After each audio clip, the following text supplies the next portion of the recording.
ఇది కదా ఆఫర్ అంటే ఇప్పుడు ఎంత కొంటే అంత ఫ్రీ. విఆర్ఆ fine silver jewellery, Jubilee Hills check post, Hyderabad.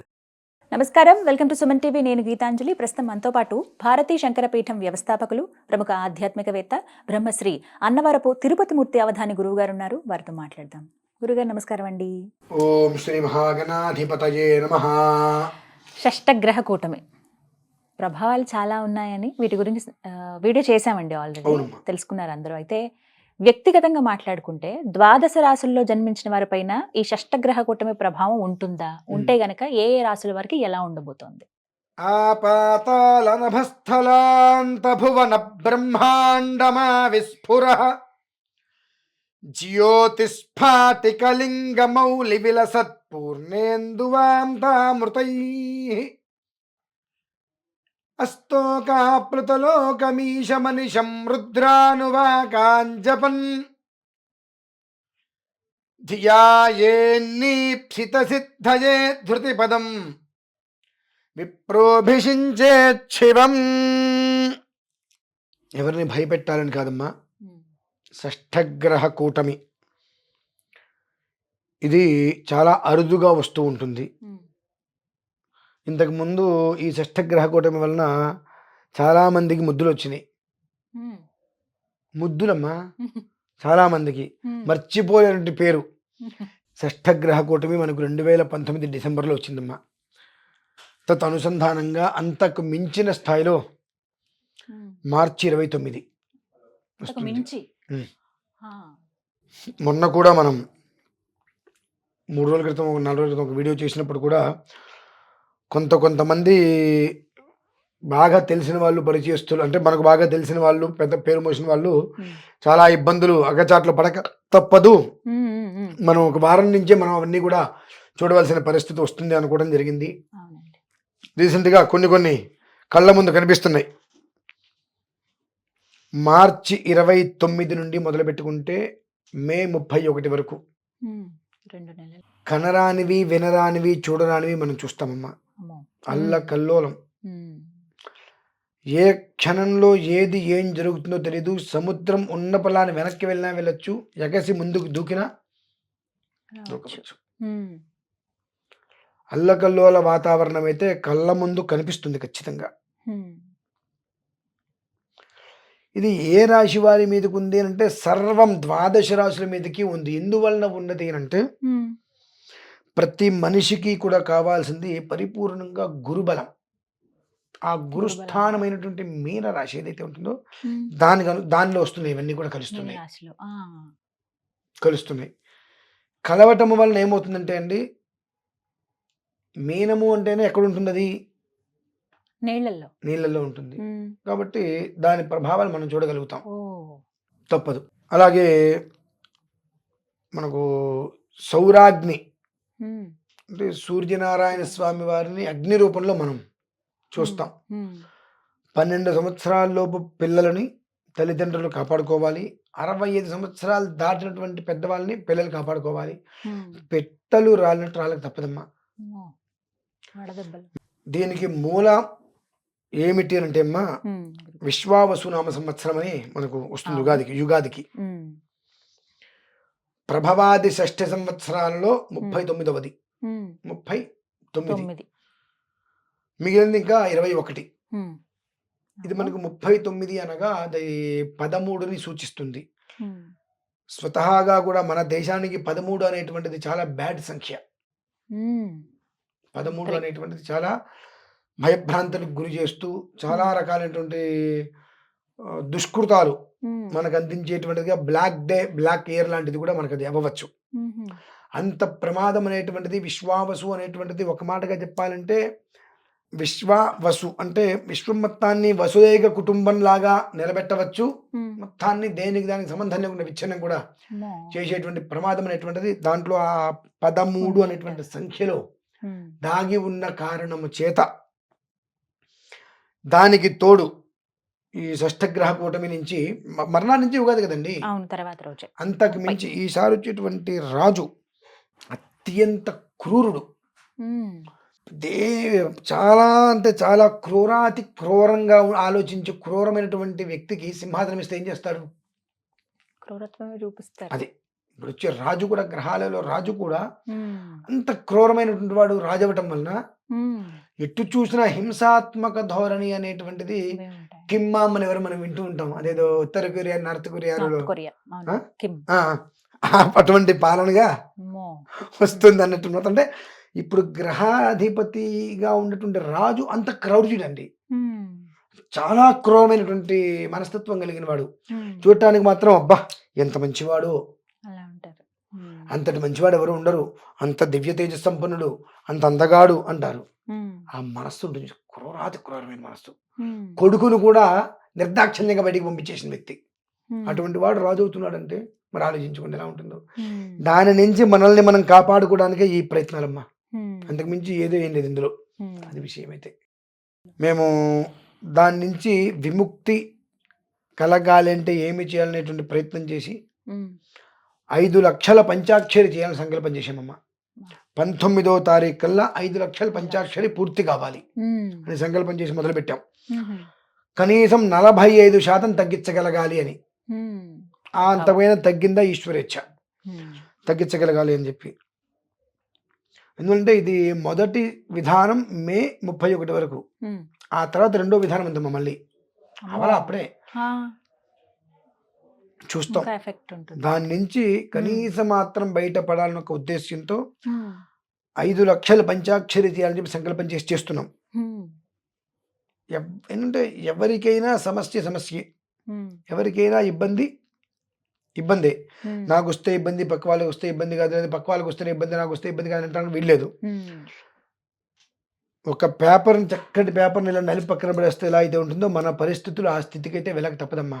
ఉమ్, ఈ ఎండ కారణం చేత అలా వెళ్తూ వెళ్తూ రోడ్డు మీద పడిపోయిన వాళ్ళు మనం చూస్తాం.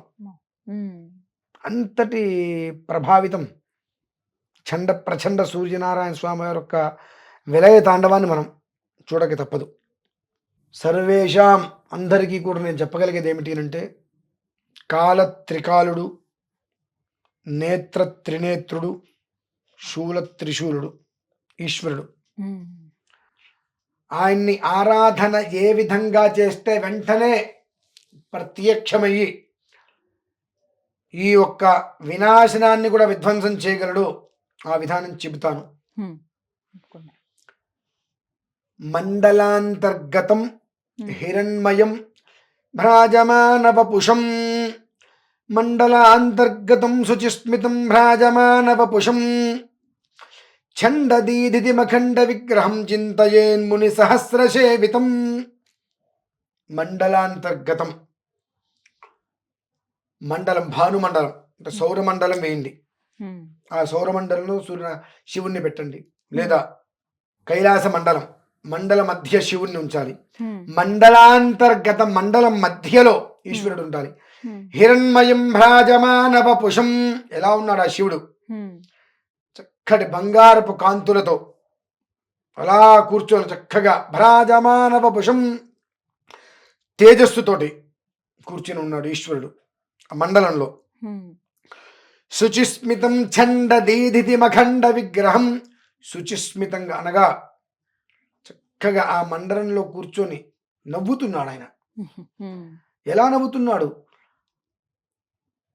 ప్రళయ భయానక భయభత్సం అనేటువంటిది జరుగుతూ ప్రతి ఒక్కటి గాలికి వచ్చి ఎగిరిపోతున్నాయి. ఉమ్, ఆ ఎగిరిపోతుంటే అలా చిన్మయంగా ఉండిపోయాడు ఆయన అక్కడ. ఉమ్, ఆ చిన్మయ రూపాన్ని చూసినటువంటి వందలాది వేలాది లక్షలాది ఋషులందరూ కూడా, మునులు, చింతయేన్ముని, ఉమ్, ఇంత జరుగుతుంటే ఉమ్, ఎలాంటి చింత లేకుండా, మనకింత చింత పడుతున్నాం, ఉమ్, ఆయన ఎలాంటి చింత లేకుండా అలా నిశ్చలంగా కూర్చున్నాడు శివుడు. ఉమ్, కనుక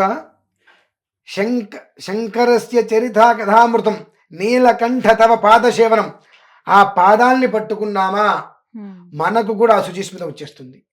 ఉమ్, మనకు కూడా ఆ శుచిస్మితం వచ్చేస్తుంది. ఏదైనా రాని జరగని. మన కంచి కథనం అనేటువంటి స్థితిలో ఆ ఈశ్వరుని ఆరాధన చేయాలమ్మా. ఉమ్, ప్రతి ఒక్కరూ ఆ విధానాన్ని అనుసరించి ఆరాధన చేయడం అనేటువంటిది సకల శ్రేయోదాయకం. ఇకపోతే రెండో విషయం, 19వ తారీఖు వరకు ఉమ్, అక్షర లక్ష 5 లక్షలు పూర్తి చేసి షష్ఠగ్రహ కూటమి నుంచి మార్చి 29 నుంచి మే 31 వరకు రాబోయేటువంటి ప్రమాదాల నుంచి పూర్తిగా అంటే మనం చేయలేం. చేస్తా అంటే పత్యాబద్ధమైన మాట. అది నేను చేస్తాను అన్నానా సుస్పష్టంగా అబద్ధం చెప్పినట్టే. కనీసం 45% దాని నుంచి మనం బయటపడేయాలనే ఉద్దేశ్యంతో అక్షరలక్ష పంచాక్షరి పూర్తి చేసుకొని 19వ తారీఖు నుంచి 29వ తారీఖు వరకు రోజు 360 శివలింగాలకు అర్చన చేస్తున్నానమ్మా. లైవ్ 360 శివలింగాలు. అందులో ఎవరెవరు ఉంటారు? 360 శివలింగాలు అంటే ఏముందండి, అన్ని శివలింగాలు తీసుకొస్తారు, పెడతారు. ఏంటి ప్రాధాన్యత ఏంటి? 360 శివలింగాలు. ఓకే, అందులో అష్టదిక్పాలకులు ఉంటారమ్మా. ప్రప్రథమంగానే అష్టదిక్పాలకులను ఆవాహన చేస్తాం. అష్టదిక్పాలకులు అంటే 8 మంది. అష్టదిక్పాలకులు అయిపోగానే త్రిశూలేశ్వరులు ఉంటారమ్మా. బ్రహ్మ విష్ణు మహేశ్వరులు, వాళ్ళు 24 మంది ఉంటారు. అంటే 24 శివలింగాలు. వాళ్ళని ఆరాధన చేస్తాం. ఆరాధన చేసిన తర్వాత ఈశ్వరుడు దగ్గర ఉండేటువంటి భూత ప్రేత పిశాచ బద్ధం బ్రహ్మరాక్షస యక్ష యమదూత శాకిని ఢాకిని హాకిని సర్పద ఆపద తస్కరాది గణాలు, ఇవే మనిషిని హరించాలన్నా, మనిషిని కాపాడాలన్నా, ఎత్తి కింద పడేయాలన్నా, నిలబెట్టాలన్నా, జాగ్రత్తగా ఉంచాలన్నా, పిచ్చెక్కేసి మనిషిని రోడ్డు మీద తిప్పాలన్నా, చక్కగా విధానంతో నిర్వర్తించాలన్నా ఇవే పనిచేస్తాయి. శివభూత గణాలు ఆయన అనుగ్రహాన్ని అనుసరించి కదలికలు వస్తుంటాయి. 108 శివలింగాలవి. ఆ 108ని అర్చన చేసుకోవాలి. తర్వాత అష్ట గణపతులోని 8 మంది గణపతులు. తర్వాత భవాది పృథ్వీమూర్తులు 8 మంది వారు.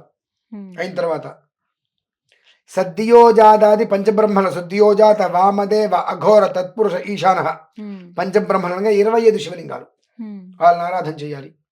ఆరాధన చేసిన పిదప అనంతరం ఏకాదశ రుద్రులు ఉంటారమ్మా. 11 మంది. వీళ్ళని ఆరాధన చేసుకోవాలి. ఏకాదశి రుద్ర ఆరాధన అయిన తర్వాత 6 షట్తారకులు సుబ్రహ్మణ్యేశ్వరుడు, ఆయన ఆరాధన చేయాలి. ఆరాధన చేసిన అనంతరం ఇందాక మనం ఒకటి చెప్పుకున్నాం, పౌర్ణమి రోజు నాడు గురుబలం కోసం మనం చేసుకోవాలని చెప్పి. అలా బృహస్పతి, ఆ బృహస్పతి ఒక్కటే శివలింగం. బృహస్పతికి ఆరాధన చేసిన తర్వాత 35 శతలింగం అంటే 135 అమ్మవారి శివలింగాలు. శివలింగాల రూపంలో అమ్మవారు ఉంటారు. ఆవిడికి ఆరాధన చేయాలి. అనంతరం 25 శివలింగం, 25 శివలింగం మహాశివుడు. ఇలా 10 ఆవరణార్చన చేస్తే 11 ఈశ్వరుడి దగ్గరికి వెళ్తుందమ్మా. ఇలా చేసుకుంటూ ఆవరణార్చనకి గంట, అంతకుముందు మహాన్యాసానికి 1 గంట, అభిషేకానికి 1 గంటన్నర ఖచ్చితంగా పడుతుంది. ఆ విధానంగా ఉదయము రుద్రార్చన, సాయంత్రము ఖచ్చితంగా అభిషేకం చేసి తిరగలిగితే ఒక రోజుకి ఉదయం 360 శివలింగాలు, సాయంత్రం 360 శివలింగాలు చేసుకుంటూ 11 రోజులకి పూర్తి వెళ్తే 7000 శివలింగాలకి మనం అర్చన చేస్తామమ్మా. 7000 శివలింగాలకి అర్చన చేయటువంటి సామాన్యమైన విషయం అయితే కాదు.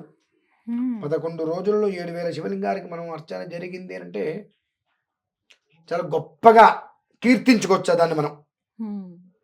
అందులో ప్రతి ఒక్కరిని పాల్గొనమని చెప్తున్నా. ఎలా చెప్తున్నానంటే, నాకు డబ్బులు ఇవ్వద్దు, 360 శివలింగాలు నాకు కావాలి. ఆ శివలింగాలు నాకు తెప్పించే మార్గం చూడండి. అదొక్కటి. కాశీలో అడ్రస్ ఇస్తా. నాకు ఒకే రకంలో ఉండాలి, ఒకే సైజులో. ఎంతండి? చిన్నవి అంగుళమే, కేవలం అంగుళం ఉంటుంది శివలింగం. ఆ అంగుళంలో శివలింగాలు మొత్తం ఒక వెంట్రిక వాసి కూడా తేడా లేకుండా 366 శివలింగాలని తెప్పించి, మొత్తం 370 శివలింగాలని తెప్పించి దాన్ని కైలాస యంత్రం, అంటే మన ఇల్లు ఇలా ఉండాలి అనేటువంటిది ఒక ఇది ఉంటుంది. అలానే కైలాస యంత్రం అనేటువంటిది ఒకటి ఏర్పడి ఉంటుంది. ఆ కైలాస యంత్రం ఎలా అయితే ఉంటుందో అలానే శివలింగాల్ని పేర్చాలి. ఆ శివలింగాల్ని పేర్చి దానికి ఆవరణార్చన చేసుకుంటూ రావాలి. అది మహాలింగార్చన అని దానికి పేరమ్మా. మహాలింగార్చన, కైలాస యంత్రము అనగా మన ఇల్లు మనకి ఎలా అయితే ఉంటుందో అలానే శివుడి యొక్క నివాసంగా ఉండేటువంటి కైలాసం ఏ రకంగా అయితే ప్రస్తారం ఉంటుందో ఆ విధానాన్ని అనుసరించి అక్కడ చేయడానికి 360 శివలింగాలు కావాలి. కాబట్టి ఆ శివలింగాన్ని మీరు నాకు అందజేయగలిగితే, లేదు ఆ 370 శివలింగాలు ఒకే రీతిలో నాకు కావాల్సింది నేను చెప్తాను. అది శివలింగం ఎంతైతే ఖరీదు ఉంటుందో ఆ ఖరీదు చెప్తాను. ఆ ఖరీదు నాకు అందించగలిగితే, ఖరీదుతో పాటు గోత్రనామం అందించగలిగితే 11 రోజుల పాటు లైవిస్తారమ్మా. 11 రోజుల పాటు లైవిస్తా. ఇచ్చి 11 రోజు అమావాస్యకి కామాక్షి అమ్మవారి దగ్గర ఉంటారమ్మా. గోహతి కామాక్షి అమ్మవారి దగ్గర చేయవలసిన కొన్ని విధానాలు ఉంటాయి. వాటితో అక్కడి దానికి నేను సమాప్తం చేస్తానమ్మా. ఆహా. ఎందువల్లంటే కామరూపిణి అని అంటారు. అమ్మవారు. మనం చేసేటువంటి దాంట్లో ఎలాంటి కల్మషము లేదు, మనకేదో లాభాపేక్ష లేదు. కేవలం జరగబోయేటువంటిది ఏదైతే కనుక షష్ఠగ్రహ కూటమి నుంచి ఉపద్రవాలు ఉన్నాయో దాని నుంచి బయటపడేటువంటి మార్గాన్ని మాత్రమే మనం అన్వేషించాం కాబట్టి దానికి అక్కడ పూర్తిగా చేయగలుగుతాను. నేను ఓపెన్గా 2 ఛాలెంజ్లు చేస్తానమ్మా ఇప్పుడు. అది ఎవరు ఏ రకంగా ఆ రోజు నాడు వచ్చి చూపించచ్చు.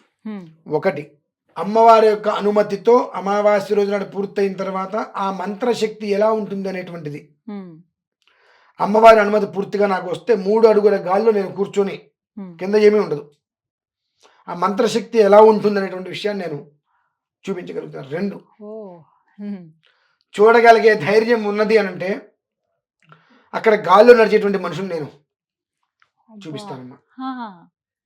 మనం చూడగలిగే శక్తి మనకు ఉండాలి, ఆ కళ్ళు దాన్ని తీసుకోగలగాలి, ఆ తర్వాత గుండాకి పోకుండా మనం తట్టుకోగలగాలి. నేను కంచి కొంచెం దూరం తీసుకెళ్తా, ఒక చోటికి, ఒక ప్రదేశం కొంచెం దూరంలో. మనం ఎందుకు వస్తున్నాము, ఎందుకు వెళ్తున్నాము, ఏ కారణం చేత వచ్చాము, వాళ్ళు ఎవరో తెలుసుకోవడం కోసం వచ్చామా, వాళ్ళని పరీక్ష చేయడం కోసం వచ్చామా, ఏంటి ఆ ప్రతి విషయం మనం వెళ్ళడానికి ముందు వాళ్ళ దగ్గరికి వెళ్ళిపోతుందమ్మా. వెళ్ళిపోయి వాళ్ళు అలా గాలి నడుచుకుంటూ వచ్చేస్తారు. చూస్తే మనకు గుండె తేడా ఉంది, అక్కడ చచ్చిపోతాం మనం, గుండె అయిపోతుంది. అంటే భగవంతుడికి మనం చేస్తే దేన్నైనా మనం నిలపవచ్చు అనేటువంటి విషయం తెలిస్తే ఆ భగవంతుడి మీద భక్తి ప్రేమ పెరుగుతాయమ్మా. ఆ రోజు అనుమతి తీసుకొని నేనైనా 3 అడుగుల ఇలా కూర్చొని చూపించగలుగుతా, శక్తి ఇలా ఉంటుంది భగవంతుడిది అని. కనికట్టు కాదు, ఏ కట్టు కాదు. 2, నేను ఒక చోటుకు తీసుకెళ్తాను, మీరు అలానే చూస్తూ ఉండండి. ఆ మనిషి ఇలా వస్తారు, మీ కళ్ళను మీరు నమ్మలేరమ్మా. ఇలా మీరు రావడం చూస్తారు, అలా వెళ్తుంటారు, అక్కడ కనిపించరు ఆ మనిషి మీకు. మనకు ఒక చోట నది అక్కడ వచ్చి ఇలా మాయమైపోతుంటుంది, ఇక్కడ ఒక చోట మనం చూస్తూ ఉంటాం. అది ఎలా అయితే వస్తుందో అక్కడి నుంచి ఆ మనిషి మనం చూసుకుంటాడు, వెళ్ళిపోతాడు. ఎక్కడి నుంచి వచ్చారో తెలియదు, ఎటు వెళ్ళిపోతారో తెలియదు. ఆ ప్రాంగణంలో మీకు అది నేను చూపించగలుగుతాను, చూడగలిగితే మాత్రం. అంటే అంతటి శక్తి అమ్మ అక్కడ, సామాన్యమైన శక్తి అయితే కాదు. దానికి కూడా నేను కొన్ని విషయాలు చెప్పవలసింది ఉన్నది. ఆ 2 చేయగలిగితే విశ్వావసు నామ సంవత్సరం వాళ్ళు పట్టిందల బంగారమేనమ్మా. ఆ 2 విషయాలు మీకు ఇంకొక వీడియోలో వివరిస్తా. పరిస్థితి షష్ఠగ్రహ కూటమి అనేక రకాలుగా బంధనాలు తీసుకొచ్చే ప్రమాదాలు విపరీతంగా ఉన్నాయి. భయపడవలసిన అవసరం లేదు. మేమైతే పంచాక్షరి చేస్తున్నాము ఖచ్చితంగా 19వ తారీఖు వరకు. ఆ పంచాక్షరి ప్రభావం 19వ తారీఖు లోపు మీరు వాతావరణంలో మార్పులు చూస్తారమ్మా. ఇవాళ ఆల్రెడీ తారీఖు 6, 19వ తారీఖు వరకు మేము పంచాక్షరి అక్షర లక్ష 5 లక్షలు పూర్తి చేస్తాం. ఈ 5 లక్షలు పూర్తయ్యేలోపు ఆకాశంలో మీరు మా కొన్ని ప్రభావాలు కూడా, వాతావరణ మార్పులు కూడా చూస్తారు ఖచ్చితంగా. అది పూర్తయిన తర్వాత అక్కడి నుంచి 11 రోజులు ఆ విధానంలో అందరికీ అవసరమే, నాకు మీకు అని కదమ్మా. ప్రతి మనిషి జీవితం బాగుండాలి, ఎవరికి ఎలాంటి అనర్థమో అపాయమో జరగకుండా ఉండాలంటే ఎవరింట్లో వాళ్ళు అర్చన చేసుకోవడం, ఎవరింట్లో వాళ్ళు ఈశ్వరుని ధ్యానం చేసుకోవడం. మేము పంచాక్షరి చేస్తున్నాం. అలానే ఈ వీడియో విని చేద్దాం అనుకున్న వాళ్ళు ఓం నమః శివాయ రోజు ఎంత చేయగలిగితే అంత చేసుకుంటూ ఆ పుణ్యాన్ని వృద్ధి చేసుకుంటూ 5 లక్షలు మేము చేస్తే అందరు కలిసి ఇంకా చేశానుకోండి, 5 కోట్లు అయితే అంతకన్నా కావాల్సింది లేదు. 80% ఈ దరిద్రం నుంచి మనం బయటపడతాం, సందేహమే లేదు. తర్వాత 366 శివలింగాలకు ఉదయం, 366 శివలింగానికి రాత్రి మనం చేసేటువంటి అర్చనలతో అంతకు మించినటువంటి దివ్య యోగాన్ని కూడా మనం చూడగలుగుతామమ్మా. రాబోయేటువంటి ఉపద్రవాలు మాత్రం మనం అనుకున్నాం, విచిత్రమైనవి కూడా మనం చూడక తప్పదు అని చెప్పి. ఈ నిన్న పేపర్లో కూడా చూసా, అదేదో చేప ఏదో వచ్చిందట, రకరకాలు వస్తున్నాయి. ఇదంతా రాబోయేటువంటి దారుణాలకైతే దాన్ని ఏమంటారమ్మా, ముందు సంకేతం, రాబోయేటువంటి ప్రమాదాలకి ముందు సంకేతం. కాబట్టి తస్మాత్ శాస్త్ర ప్రమాణం అనేటువంటిది చాలా గట్టిగా ఉన్నది కనుక చాలా జాగ్రత్తగా ఉండగలరు అనేటువంటిది మాత్రం నేను వివరంగా చెప్పగలనమ్మా. అది విషయం. జాగ్రత్తగా ఉండాలి ఖచ్చితంగా. వివరించారు గురుగారు, ధన్యవాదాలండి.